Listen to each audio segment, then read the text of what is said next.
35% of all internet downloads are porn related, and 64% of young people between the ages of 13 to 24 actively seek porn. Or more often. 20% of all internet pornography involves children. Yes, you heard me right. That's a topic for another segment. 34% of internet users have been exposed to unwanted porn via ads, pop-ups. And guess what? This was a report done as far back as 2006, where a lot of countries, especially in Africa, didn't even have access to the internet. So you can imagine that this report is at least thrice as bad. In 2006 alone, 4.6 billion hours of porn was consumed. My name is Apostle Emmanuel Uren, and this is 100 Days of Discipleship. And for the past few days, I've been telling you how to overcome habits. And we want to zero in on porn addiction, and things of the sort. And the reason this is important is because from the statistic, someone might be struggling with this, wearing their Sunday best, coming to church actively, and you don't even know that they have this struggle. So let's talk about it. But very quickly, if you haven't subscribed to this YouTube channel, go ahead and do so, and leave a comment and like the video so that the YouTube algorithm will show more people. And what's even better, share this with someone in your contacts. You never can tell, someone will have you to thank for this.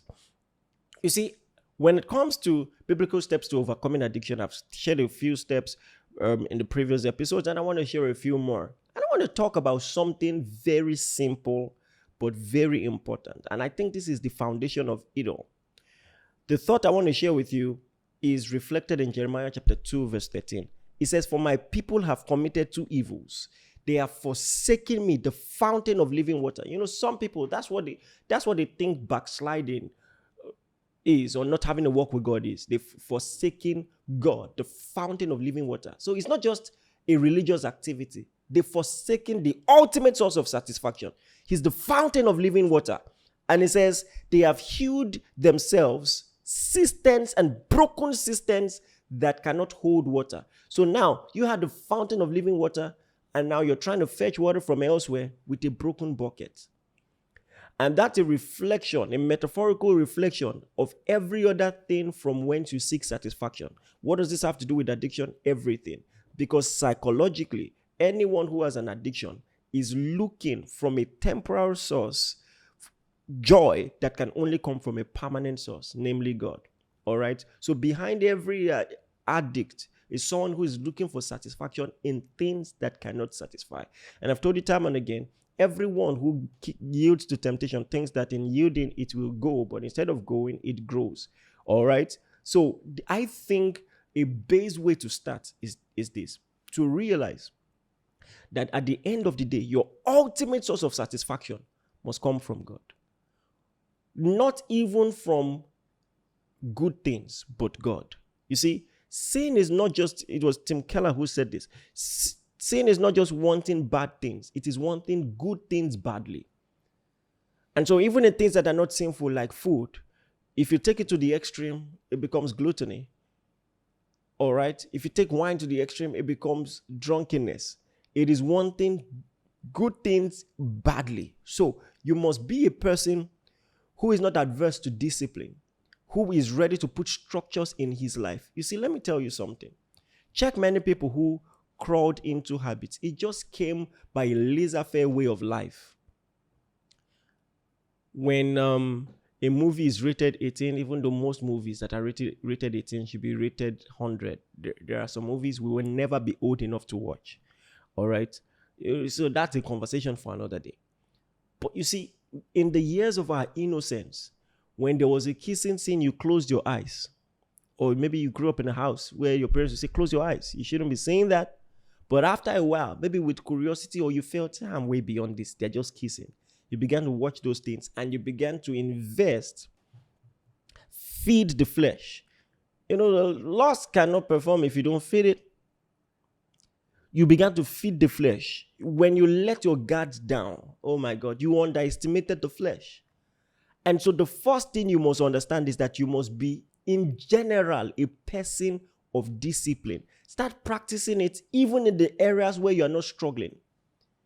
in your sleep, in your food, just generally be the kind of person such as would not let anything, good or bad, just have free control over your life. All right? Begin to structure your life and understand this. Right in the fabric of nature is the concept of sacrifice. You see it in everything, even in agriculture. To see life, there must be death. Like literally, life in agriculture is the evidence of death. If you see any plant, it is because a seed died. A seed had to die for a new plant to emerge. And you can see that when it comes to fitness. Isn't it ironic that the way to overcome waking up every day tired is to go to the gym and actually do some work? If you don't put in the work, you're going to continue waking up tired every day. So these are some of the things that you need to realize. So wired into the fabric of life is discipline. You just have to put measures. And it's also proven psychologically. So someone who maybe was lacking the presence of a primary figure in his or her life, maybe a father or a mom, they're more likely psychologically to begin to look for love in the wrong places. These are things that are psychologically proven. So every addict, anyone who is struggling, must rewire that propensity to look for acceptance in places where you shouldn't be looking for acceptance. And just say, you know what? God is my source. As simple as this is, it will change your life. Because listen, even if you overcome that habit, if you are a kind of person who lacks discipline in general, another one will pop up. Another one will pop up. All right. So just don't be the kind of person who just subjects his body to every type of satisfaction. Because this is what Jesus is offering you. He says, I offer you water that if you drink, you will never thirst. The water that you drink, if you drink it, you will thirst again. But I offer you water that if you drink, you will never thirst. And this was the answer to that woman in John chapter 4, not just metaphorically, but in the practical aspects of her life, where she had 5 failed marriages. All right? Maybe what she needed was not a new husband. What she needed was Christ.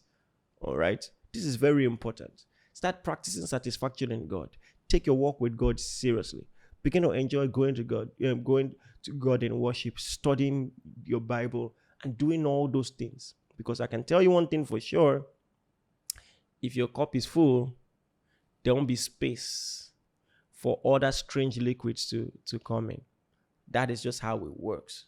All right. The second thing I want to talk about very briefly is accountability. Accountability. You see, wired into the fabric of man also is that shame and sin go hand in hand. When Adam sinned, the first man ever to sin, nobody had to tell him to go hide himself. He knew to hide himself. It comes with it. It's part of the package. All right. And as terrible as shame is, what if you used it in a sense for good? You created a sense of accountability. Because many times sin and unnecessary secrecy and unnecessary privacy is the bedrock of sin. In such a way that as strong as you think your porn addiction is, if whilst you were watching it, someone came in, stumbled on you watching it in your office, you're going to feel ashamed. Do you understand? And you will likely put it off or something. So these are some of the things you should know. So what if you could put yourself in a position where you could constantly and repeatedly have accountability? These are some of the structures that you need to put in your life. I know there are a lot of hypocrites and there are more bad friends than good friends out there, but it's still God's will. Find someone you can walk up to. Let me tell you something. The moment you can tell someone, oh, this is what I'm struggling with, it might sound cliche, but you know what is said, how it's said, the problem shared is this problem half solved. And make sure it is someone who can respectfully and gently hold you accountable. There are some guys, the moment they see their friend in some situations, they know the friend is in trouble. Even if he says it's okay, they say, oh yeah, bro, come, because he's gone. Do you understand? And you have to understand that in many instances, by God's design, it is other people who will save you from trouble like that. Galatians chapter 6 verse 1. I've quoted this a million times. If you've been following me, and I'll quote it a billion times more. Brothers, if anyone is caught in a transgression, you who are spiritual should restore him in the spirit of gentleness. It means there are some situations you find yourself, you don't have enough strength to bring yourself out of it. Imagine someone in a pit trying to lift his own hands. It is someone who is out of the pit that can lift him out. You who are spiritual, restore. That is God's plan. And so by making sure you reassess your priorities, and that God is your ultimate source of joy and acceptance and satisfaction, and then you create a structure of accountability. As simple as this is, it's going to help you in no small way. All right? God bless you. I'm sure this helped you. One more time, this is 100 Days of Discipleship. Don't forget, we have our test tomorrow. Don't say I didn't tell you. All right? So make sure you prepare everything that you've learned. Go watch all the videos. Anyway, go and watch all the videos, because the test just might be hot and nice, but my team isn't. Okay. And then leave a comment if this blessed you. Share with a few people. God bless you, and see you tomorrow.